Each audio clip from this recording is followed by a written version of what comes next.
আসসালামু আলাইকুম ওরহমতুল্লাহি ওবারাকাতুহু। সম্মানিত সুধী, আমি আপনাদের সামনে নতুন একটি ভিডিও নিয়ে উপস্থিত হয়েছি। উক্ত ভিডিওতে আপনাদেরকে মোবারকবাদ জানাচ্ছি। আজকে ভিডিওটি হলো যে আমরা পবিত্র কোরআন কারীম তেলাওয়াত করি। এই তেলাওয়াত আমাদেরকে কিভাবে করতে হবে, গুন্না আছে, মদ আছে, মাখরাজ রয়েছে, এগুলো আমাদেরকে নিয়ম মেনে তাসবিহ সহকারে তেলাওয়াত করলেই তেলাওয়াত শুদ্ধ হবে, নচেত তেলাওয়াত শুদ্ধ হবে না, আমাদের তেলাওয়াতে ভুল হবে। তো আমরা আজকে ভিডিওটি শুরু করার আগে একটু অনুরোধ জানাচ্ছি, যারা এই চ্যানেল নতুন তারা সাবস্ক্রাইব করে সাথে থাকুন এবং ভিডিওটি শেয়ার করে অন্য শিক্ষার্থীদেরকে, দিনী ভাইদেরকে দেখার জন্য সুযোগ করে দিন। চলুন আমরা সূরা নসর তেলাওয়াত করব। আমাদের সামনে শিক্ষার্থী রয়েছে, শিক্ষার্থীদেরকেও আমরা বলবো, শিখাবো। চলুন আমরা শুরু করি। তো আমরা যে সূরাটি আজকে তেলাওয়াত করব, সূরাটির নাম হলো সূরাতুন নসর। পবিত্র কোরআন কারীমের 114টি সূরা রয়েছে।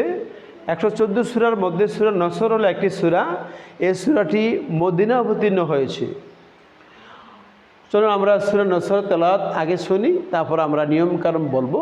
আমার সামনে শিক্ষার্থী রয়েছে, এই সবাই বলবে। আউযু বিল্লাহি মিনাশ শাইতানির রাজীম।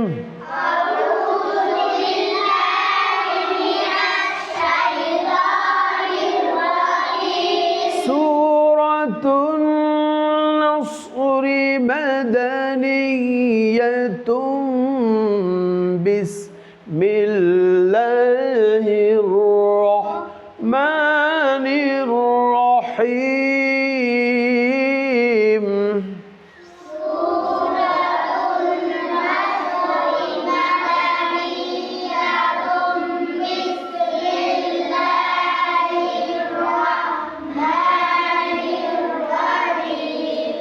إذا جاء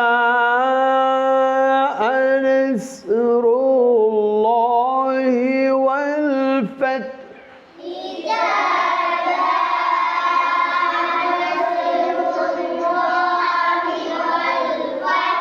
ورأيت الناس يدخلون في دين الله أفواجا